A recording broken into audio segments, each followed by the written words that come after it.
So thank you for the introduction. I was really honored to be asked to speak to you guys today. I've come to this seminar series and learned a lot in the past year. Today, I am going to talk about a little bit of my dissertation research, which involves multi-objective engineering of therapeutic antibodies. Specifically, I want to talk about this paper published in Nature Communications July of last year. I'd first like to mention that this work done in the test year lab is also done in heavy collaboration with the Linderman Lab at the University of Michigan. And Patrick Kinnunen is a co-first author on this paper. So if you have any questions, you could ask either of us. We worked together very closely to both conceptualize and complete this work. So what it involves primarily is the co-optimization of therapeutic antibody biophysical properties. So here I'm showing a therapeutic antibody. This is a little cartoon of a prototypical therapeutic antibody, the most commonly used type of therapeutic antibody. And in the inset is the variable heavy or FV region, with the variable heavy, the fragment variable region with the variable heavy domain shown in blue and the variable light domain shown in pink. I also have called out the complementarity determining regions, or the CDRs. These are 6 amino acid loops at the end of that fragment variable region that create a complex molten surface that facilitates physicochemical complementarity with an antigen of interest. This complex surface and that physicochemical complementarity affords therapeutic antibodies their primary mediator of therapeutic efficacy, which is their high affinity. So when you're developing a therapeutic antibody that you want to take into preclinical work, the most important biophysical property that you can imbue in that molecule is having high affinity. However, these molecules are also complex biologics that are interacting in our body with our immune systems, and they must be produced and massed given to patients. So there are many other biophysical properties that all of these molecules must possess in order to be used as a therapeutic, such as high stability, specificity, high manufacturability, deliverability, and safety. Unfortunately, specifically unfortunately for this audience, we are not at the point where we can use de novo design for therapeutic antibodies. The discovery processes for our initial therapeutic candidates often involve animal immunization or large library screening. And these processes reliably yield molecules that have modest affinity and are generally stable, but they lack selective pressure for a lot of those other biophysical properties that are necessary for a therapeutic antibody to really have high clinical potential. So my lab works in the protein engineering space in the interim between discovery and preclinical work. And we work primarily experimentally, optimizing, introducing mutations, and screening different variants of those originally discovered sequences in order to try and improve those biophysical properties, optimizing the sequence so that it is high enough quality to be used in preclinical work. Today, I'm going to speak on 2 biophysical properties that we work on optimizing experimentally in our lab. Those are the high affinity and the high specificity of therapeutic antibodies. So again, high affinity is one of the most important biophysical properties that a therapeutic antibody can possess. And so this is very obviously an important concept that we work in our lab a lot. Specificity is a bit more of a nebulous concept. It came to the attention of our lab after the publication of a study in PNAS in 2017 that analyzed 137 clinical stage antibodies for 12 biophysical measurements. And I'm showing 10 of those here.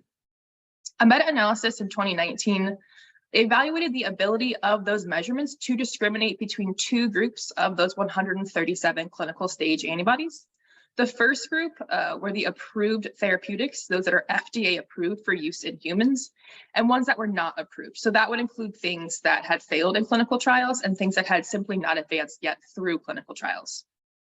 This analysis identified 5 biophysical measurements that could discriminate between those 2 groups of antibodies with statistical significance. And those are shown at the bottom of this bar chart with their p-values less than 0.05, that dashed line. The three most predictive biophysical measurements all evaluated off-target interactions, which are measurements of specificity. So the more off-target molecules you interact with, the lower your specificity is, because you're interacting with things that aren't only your antigen, it's non-specific binding.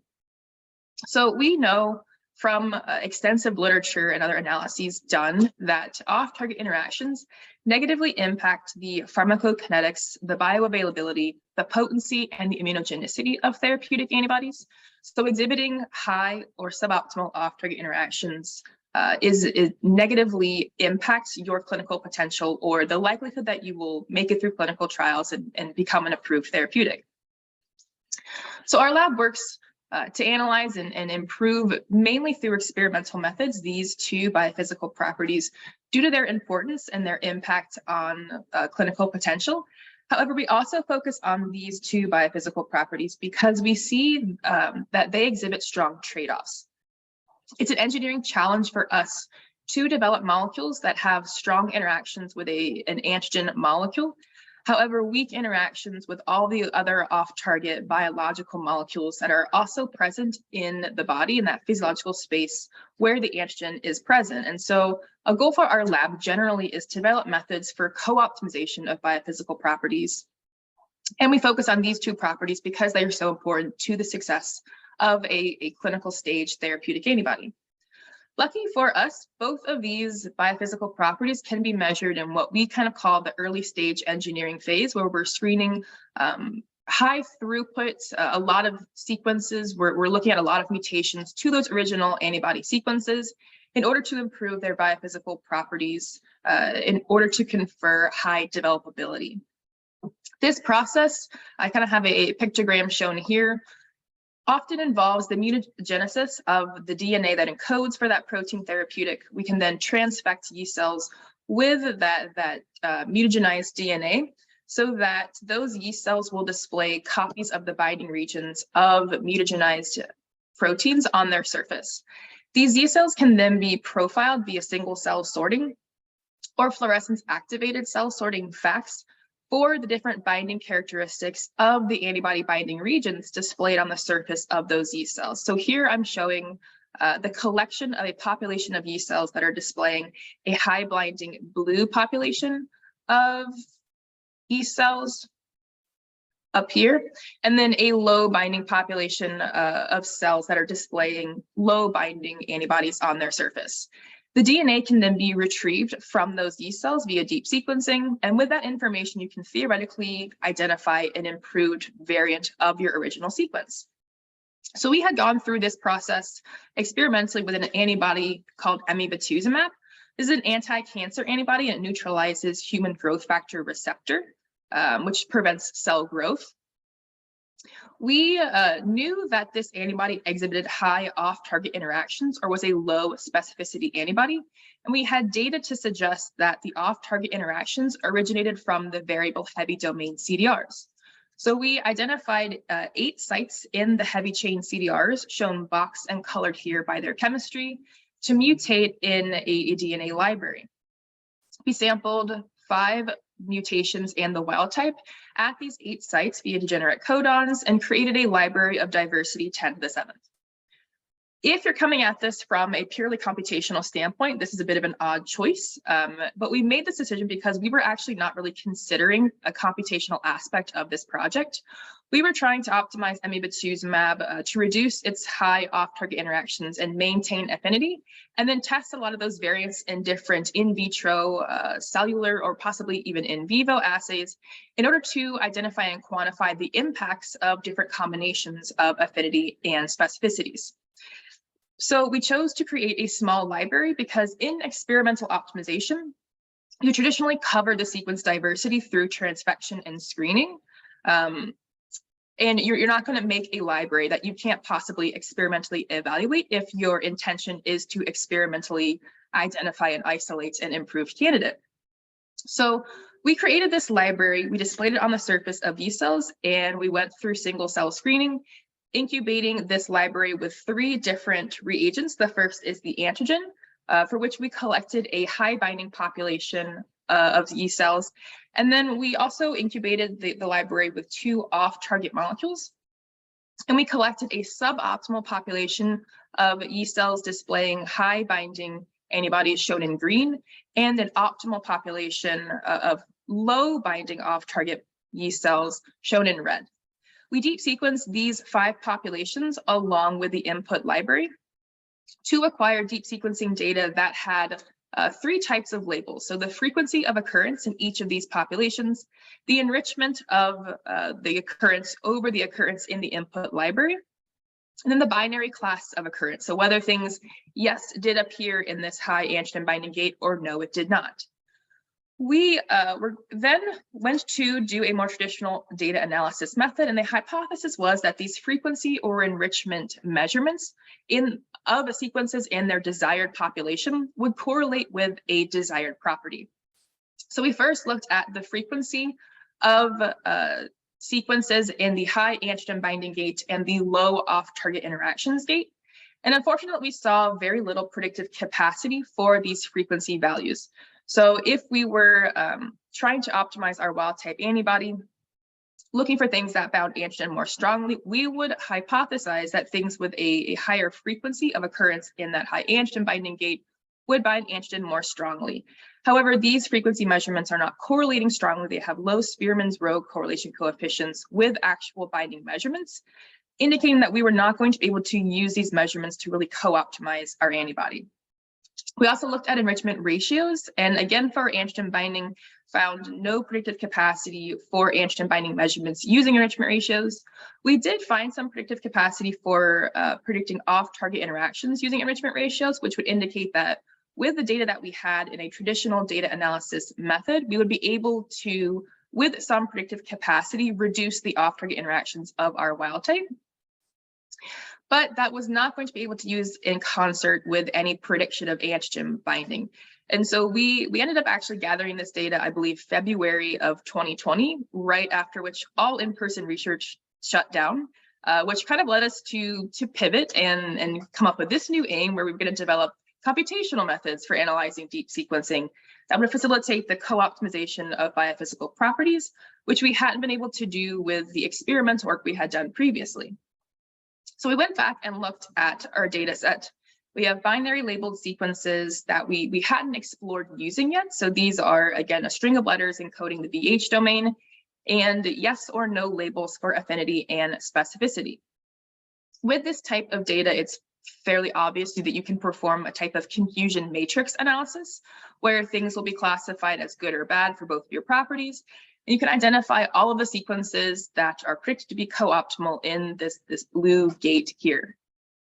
This, however, ignores the fact that both of these biophysical properties exist on a continuum, and all of the sequences have a different distribution of these biophysical properties, which might possibly look a bit more like this. So this is a hypothetical distribution of biophysical measurements within this space.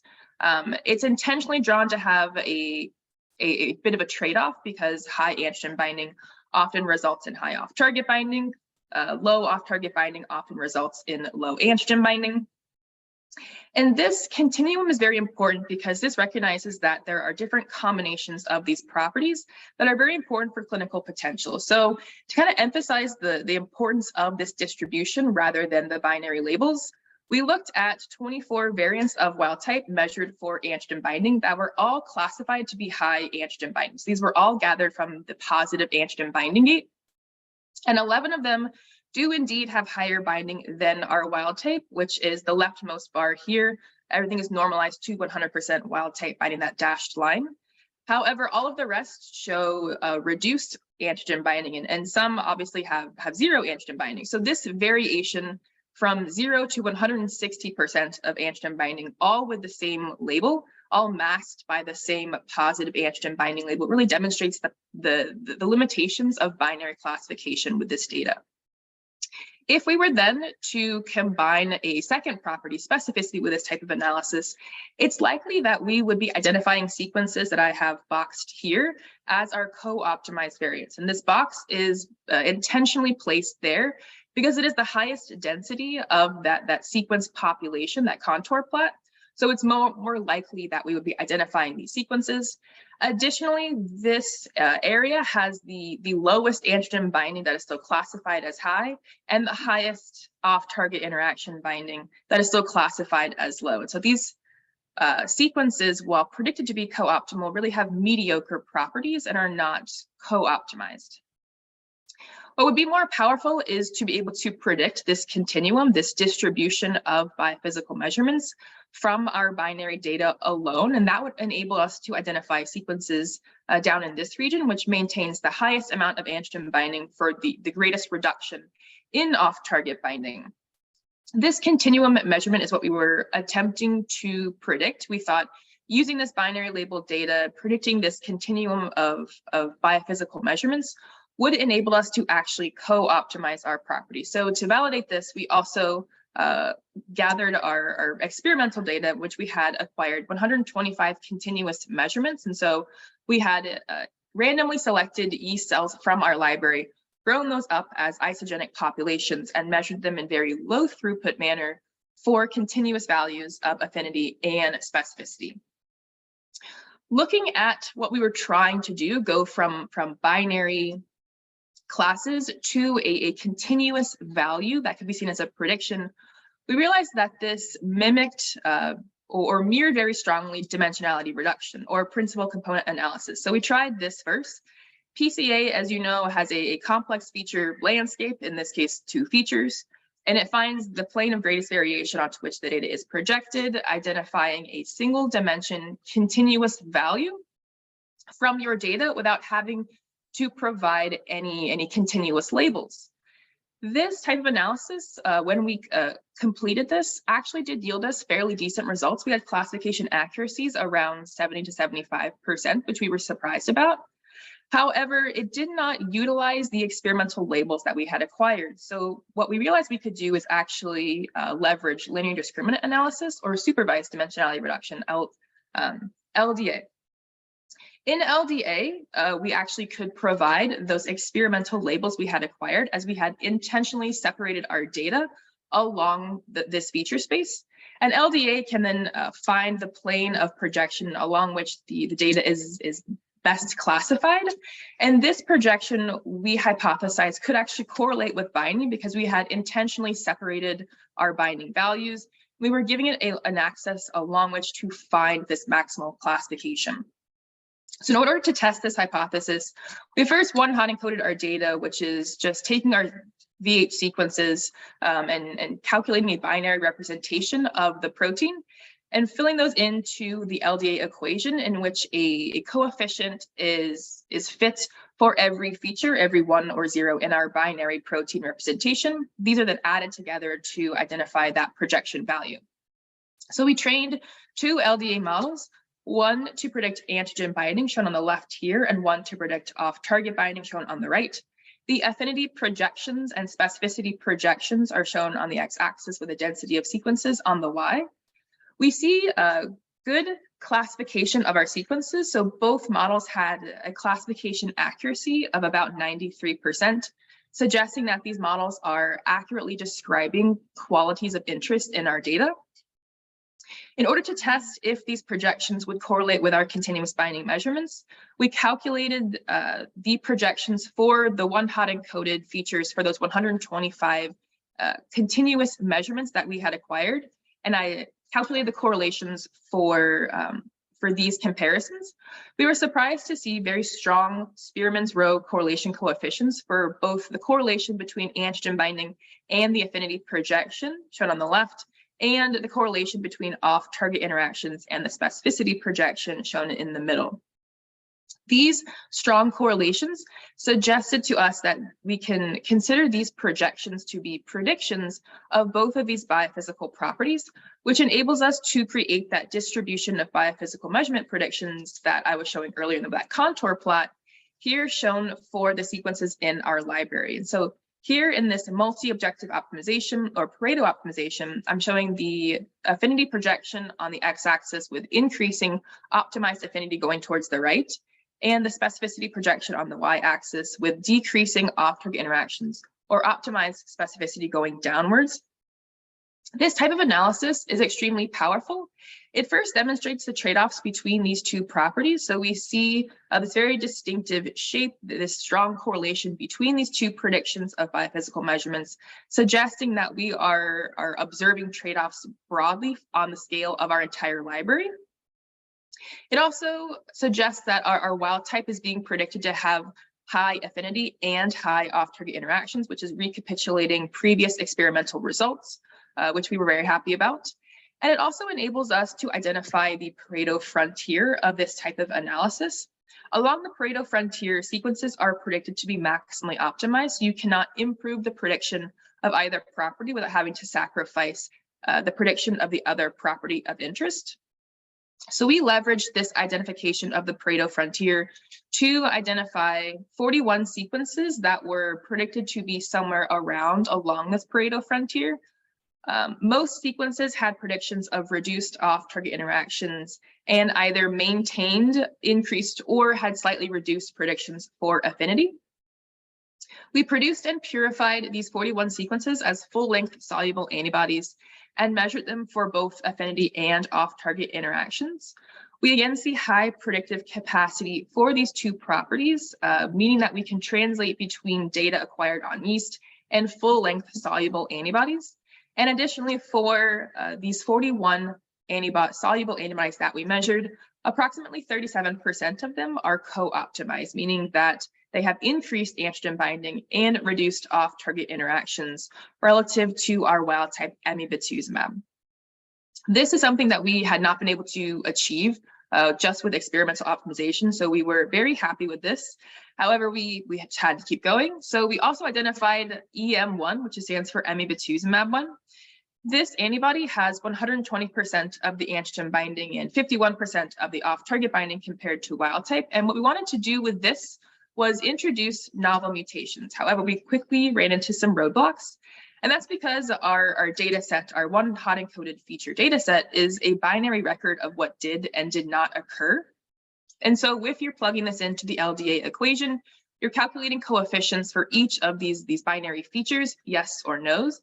And so these models trained on one hot encoded features, while they enable the prediction of the absence of all sampled amino acids, they do not enable the prediction of the impact of new mutations. Because the data is invariant to those new mutations, your LDA equation will not be calculating any coefficient for unseen amino acids. So to overcome this limitation of one hot encoded data, we turn to protein language models, and these are models trained on large sequence databases. They are statistical representations of proteins, and the hypothesis was that these representations would capture information about novel mutations because information about those mutations would be present in the training data for the protein language model, even if they were not in the training data that we had acquired experimentally in our library. So we extracted UniRep features, which is a type of protein language model. We chose UniRep just based on temporal reasons. That was the protein language model that was available at this time. Since then, there's been a confluence of protein language models that we could test for to evaluate their performance. So we extracted UniRep features for all of the sequences in our data set, as well as those 125 sequences measured for continuous binding properties.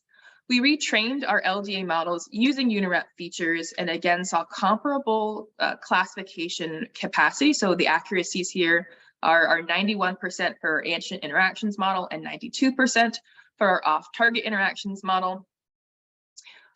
Checking the correlation coefficients with our continuous measurements for antigen binding and off-target binding on yeast, we see comparable Spearman's row correlation coefficients for both properties, suggesting that we still have predictive capacity and that these UniRep features are distilling information about our sequences in a way that the model can learn comparable information as our one hot encoded feature data.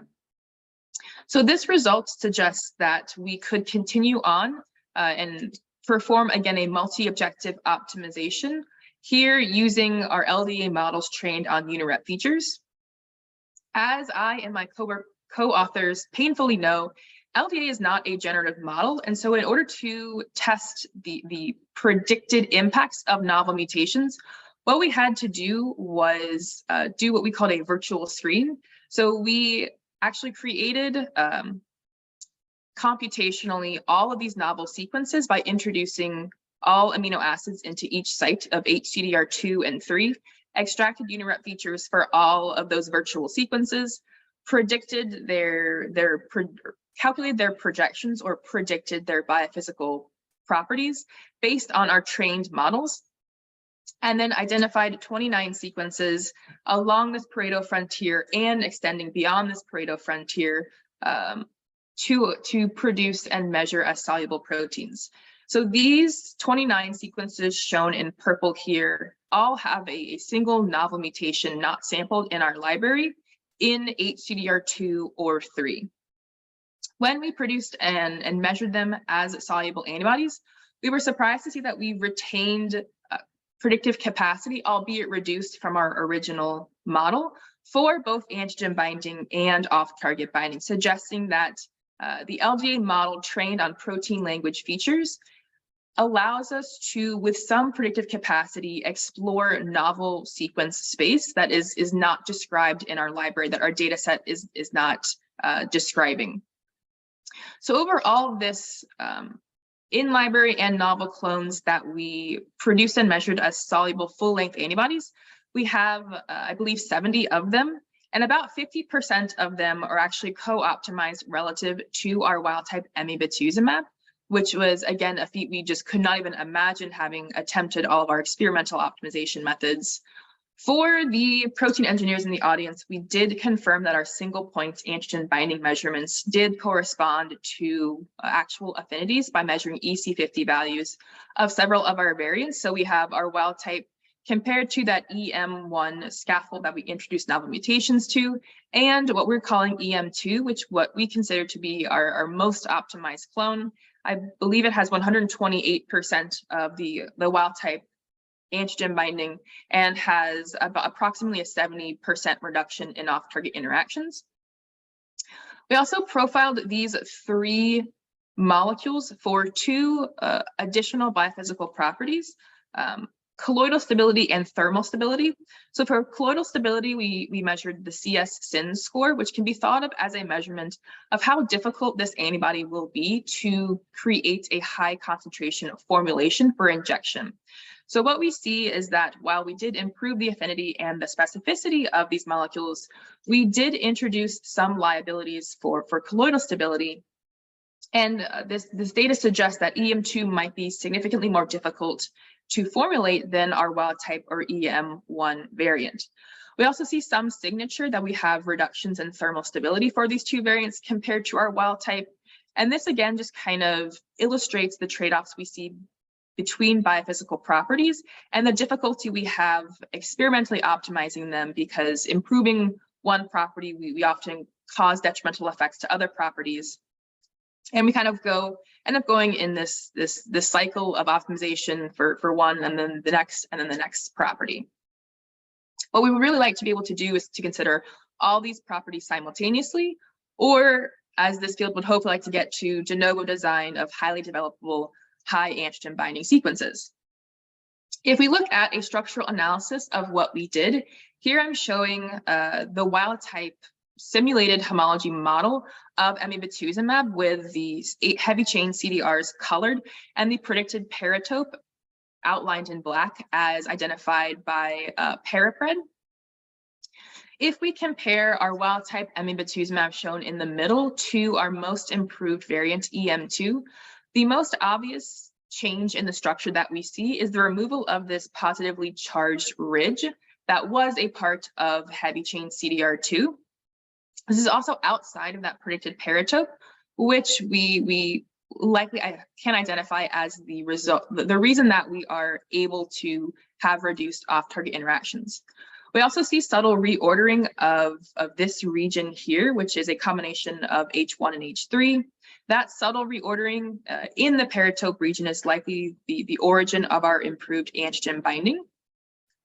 While the removal of this positively charged ridge many protein engineers would be able to identify a priori just by looking at this structure.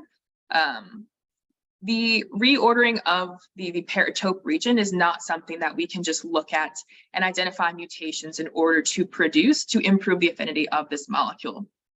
And so that kind of speaks to the challenge that we're working with and the results that we've achieved with this method. We can also look at the amino acid enrichment in our data set. And so here I'm showing a heat map that evaluates the enrichment in the positive gate over the negative gate for our affinity samples as well as our off-target interaction populations. The wild type amino acids are outlined in black, and we see a lot of the same colors mirrored in both our affinity data set and our off-target interactions data set. And that's because despite these properties having trade-offs, or because these properties have trade-offs, increasing affinity is shown as red on our affinity heat map, and decreasing off-target interactions is actually shown in blue. So as we are trying to increase our affinity, we're introducing these red mutations. We're also introducing red mutations over here, which is going to result in an increase in the off-target interactions, which is what we do not want. This, to us, really called out the fact that we were using a linear model, and that for that linear model, we could actually calculate the coefficients or the scalings for LDA, which looks remarkably similar. So here again, I'm showing heat maps for the mutational scaling values of each of our amino acids sampled in our library. You can again see between the affinity and the off-target interaction samples a lot of overlap. It's also fairly interesting to us that those two sets of heat maps also have very strong correlations between the two. So the enrichment for each site in our library actually correlates very strongly with the mutational scaling that LDA is calculating as the model is fit. And so this indicates that the LDA model is working very similar to a sum of a position-specific enrichment.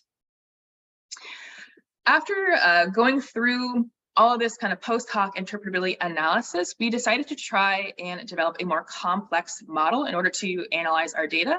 And so we attempted to introduce some non-linearity into our analysis via deep learning. And so this, what I'm showing here is a type of neural network that was kind of the brainchild of my co-first author. It's a creative solution to the problem that we were having, where most algorithms can classify well. They don't have that single dimensional projection that we really need to co-optimize our therapeutic antibodies with. And so this, in this neural network architecture, we have an input layer with 2,300 nodes for each of our input features.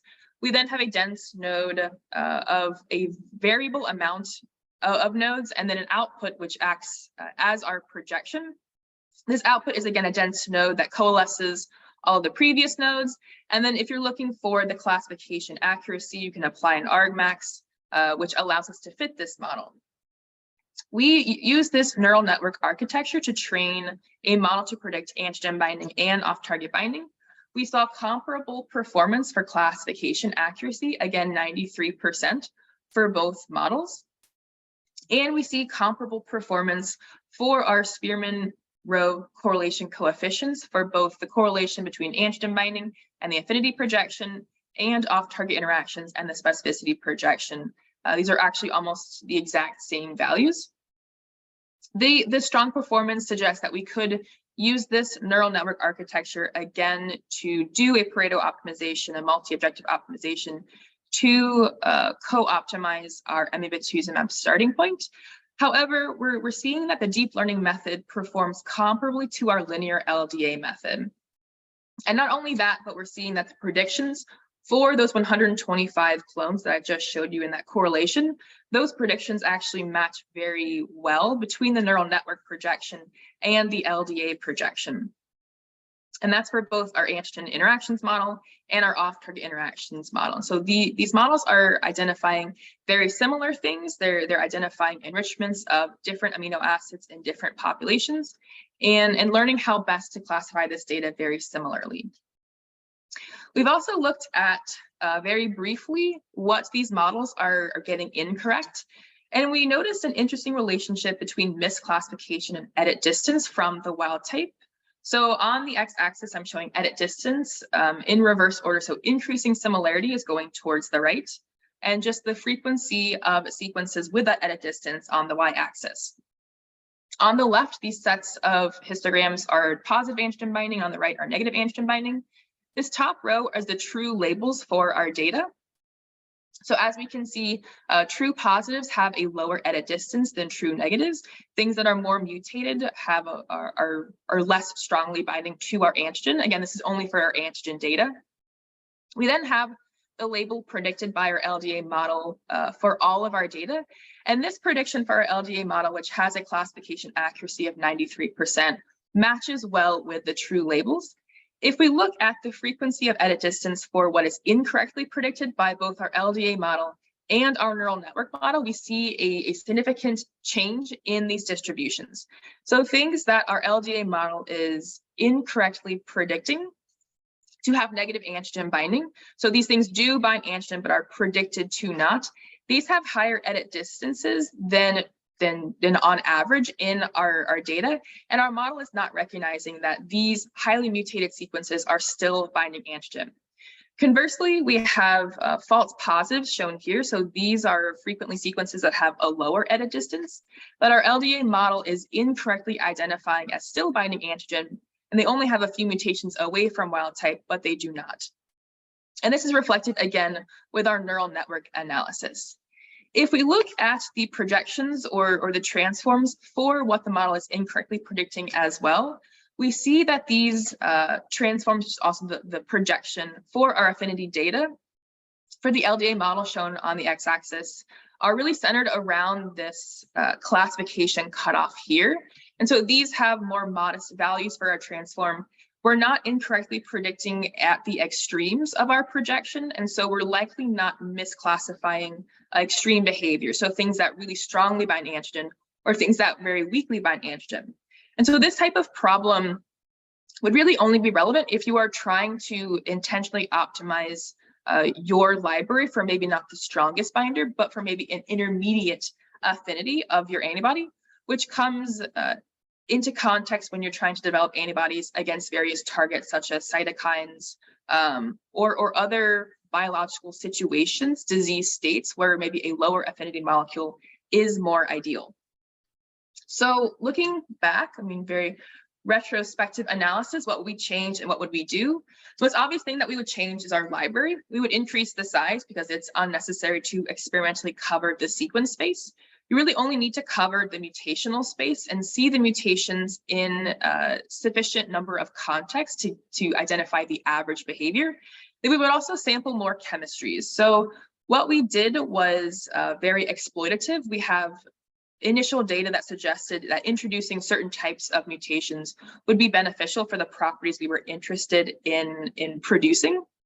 However, if we were more explorative, we would be able to sample more chemistries, identify more unique modes of behavior, and find more interesting combinations of amino acids that would confer our properties of interest.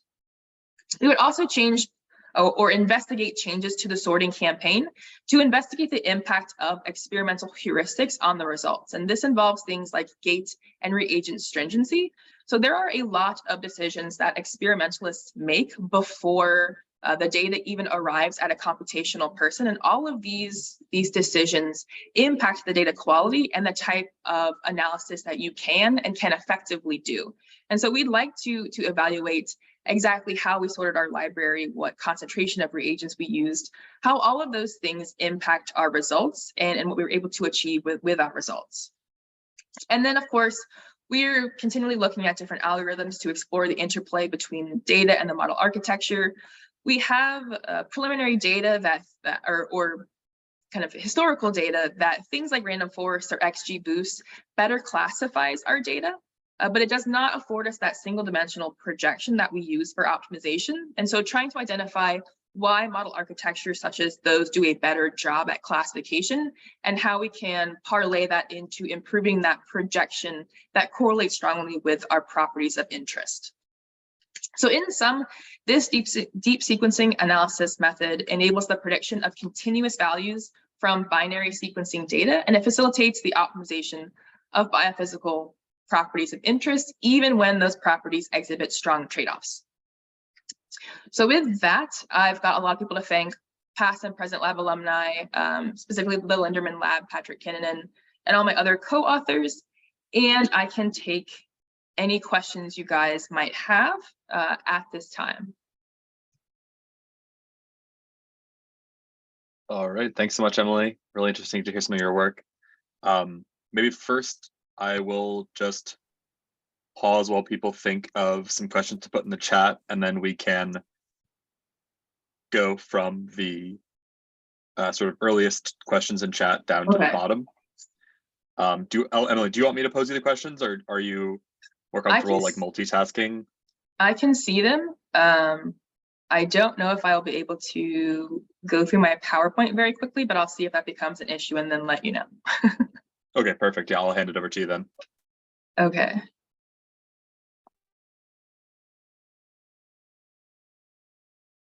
So, for the number of samples used for model training, we used 4,000.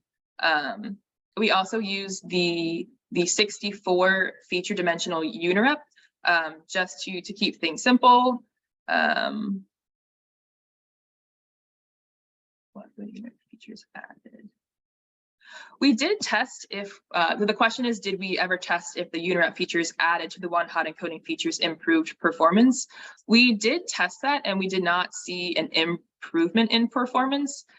We tested all of the amino acid indices along with one-hot encoding and physicochemical features along with deep learning features all in one training of one algorithm, and that also did not improve performance. So really, we felt like unirep had about the same information as one-hot encoding, and that both were used good on their, were well used on their own, and combining them did not improve our performance.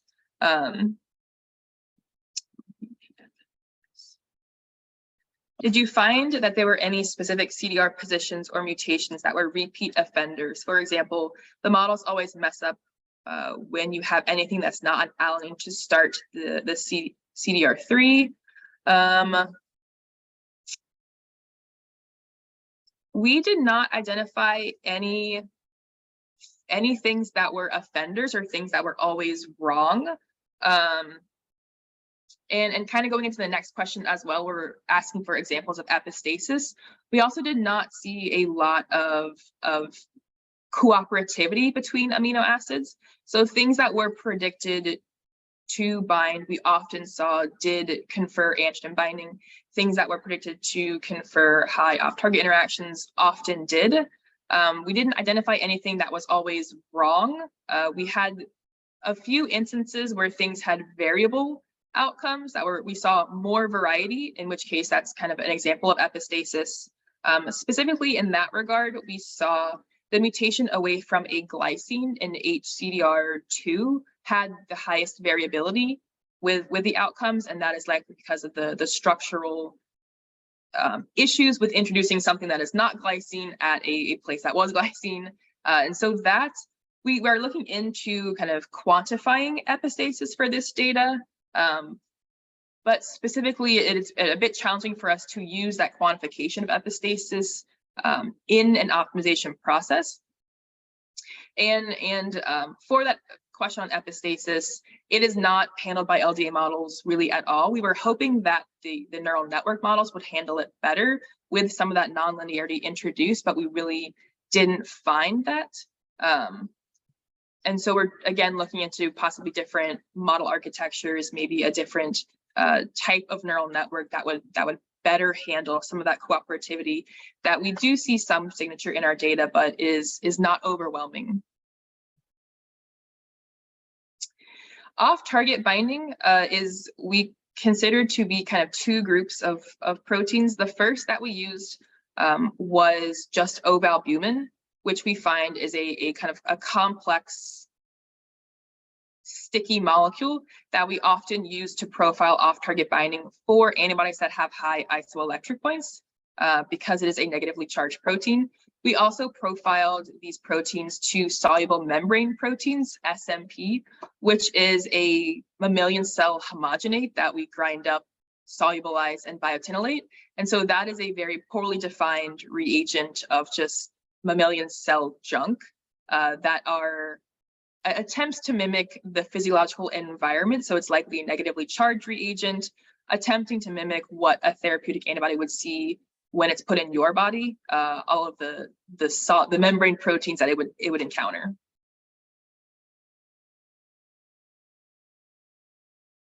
We don't have direct affinity measurements for off-target interaction values. We don't calculate like an EC50 or an affinity measurement. We have single point measurements on a scale for acceptable to unacceptable based on that Jane paper. The off-target interactions for our lead molecule were about twice what would be called an acceptable limit for binding to off-target molecules.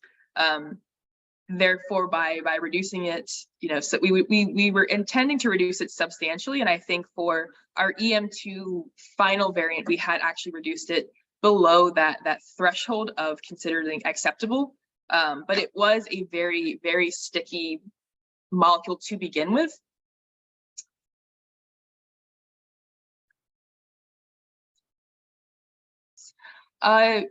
Regarding replicate to replicate correlation, or if there are any batch effects, we did run unfortunately many repeats of a lot of these things, and so I mentioned we did some of this work before shutdown.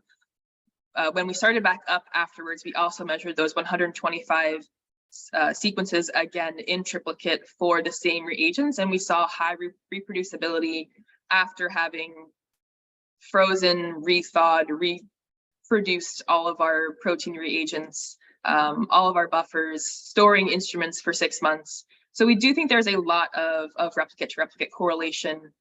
We didn't see too many batch effects, I believe. So that we are pretty certain that there is not a lot of experimental variability from replicate to replicate and across time.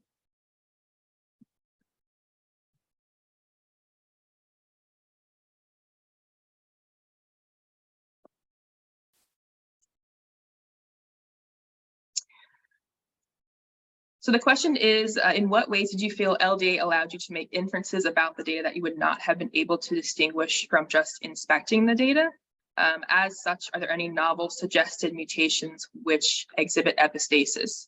So we did, if we were looking at originally the data, what we would have predicted to strongly contribute to antigen binding that we were very worried about removing was a tryptophan in HCDR3. We mutated that, and we tried to introduce other hydrophobic residues to maybe mutate away from tryptophan, but not totally destroy that site. But it turns out that site was actually not involved in antigen binding whatsoever, despite it being in the paratope and it being a tryptophan. Removing that amino acid and mutating it to, I believe, a leucine or an isoleucine, which is certainly not as big, was totally fine. So there were some mutations like that we would not have expected their effects. And the LDA model and being able to interpret those scalings was very helpful. We also found some things that we would identify as being more noisy in our data that LDA was able to kind of smooth over, and comparing what was real signature and what was noise according to our LDA model has also been kind of interesting, because single cell sorting and deep sequencing do have a lot of noise in them. And we're trying to work on maybe a more comprehensive or cohesive way of evaluating what is noise and what is not, based on a model such as LDA, which is trained on what we would consider to be maybe less noisy data. So the binary labels we are a bit more confident in than enrichment ratios, which we consider to have more noise. So things like that, the interpretability of the LDA was super helpful for us. And then also using the interpretation for future library design has been interesting, because now we know maybe not to rely so much on assumptions that tryptophan is necessary for affinity, things like that. And then any of our novel mutations that exhibited epistasis, We didn't see any novel mutations that were immensely cooperative. We did introduce some novel mutations that knocked out antigen binding much more than we would have expected them to. We haven't really profiled those in depth, mostly because it wasn't the property that we were hoping to have. So we have seen some epistasis.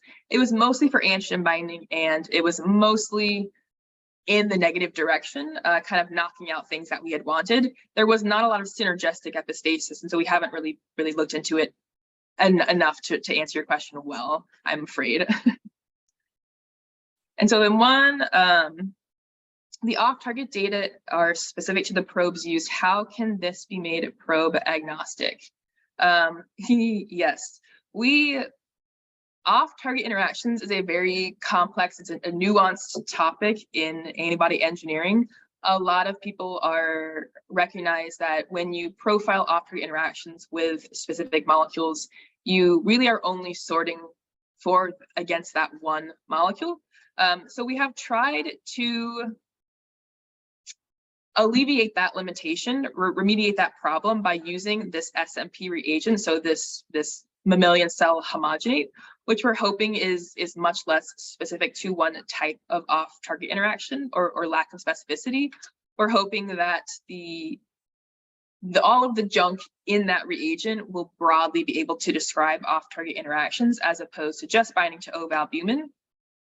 What we have tried to do in other projects in our lab is use multiple reagents. So we've tested large panels of different protein reagents, polymer reagents, various things. We try to be as comprehensive as possible when acquiring this data. And then we again try to use reagents that we feel are not